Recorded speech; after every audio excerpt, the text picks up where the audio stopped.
Bonjour à tous, des conditions bien humides pour débuter la semaine. Je vous emmène tout de suite aux quatre coins de la Bretagne. On commence par la cité corsaire à Saint-Malo avec des parapluies de sortie, un temps bien gris et humide. C'était pas beaucoup mieux si vous étiez sous le pont du Gouët. Nous sommes ici entre Saint-Brieuc et Plérin avec une situation humide, des pluies qui sont tombées là aussi entre 5 et 10 mm relevés.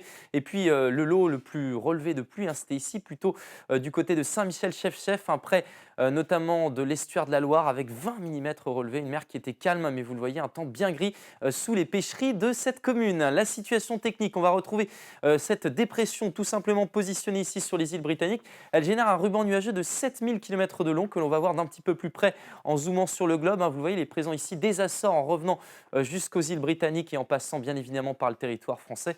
Et donc pour les prochaines heures, ça va être des pluies qui vont continuer de tomber. Vous voyez, à minuit, ces pluies elles abordaient Ouessant, puis finalement en matinée, elles envahissent l'ensemble du territoire breton. Elles vont continuer avec 10 mm attendus pour la nuit prochaine. Alors la situation globale, on voit que cette dépression pour demain s'évacue en direction de la mer Baltique, mais à l'arrière il y a beaucoup de réserves encore avec ces isobars resserrés. Vous aurez donc du vent une grande partie de la semaine. Ça ne va pas forcément se voir en matinée pour cette journée de mardi avec un ciel qui restera bien gris, mais le vent de secteur ouest sera sensible uniquement en mer d'Iroise ou encore près de la Manche. Des pluies régulières entre les vallons de Vilaine, la Loire-Atlantique et le Pays d'Oust. Elles seront plus rares avec un ciel nuageux sur le sud de la région. Quelques premières éclaircies reviendront entre l'île d'Ouessant et l'île de Bas. Dans l'après-midi, on retrouve des conditions plus apaisées, même si le ciel restera assez variable sur une grande partie du territoire.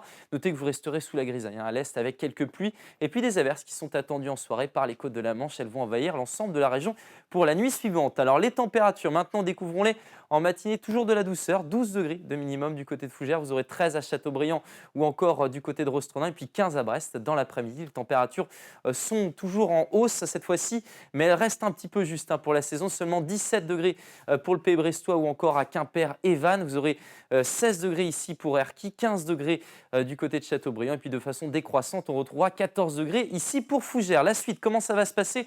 On retrouve une journée de mercredi influencée par ces averses de la veille. Et je vous parlais du vent. Regardez, il est vraiment sensible cette fois-ci de secteur ouest, entre 40 et 50 km/h. Les températures seront stationnaires et toujours un petit peu justes pour la saison.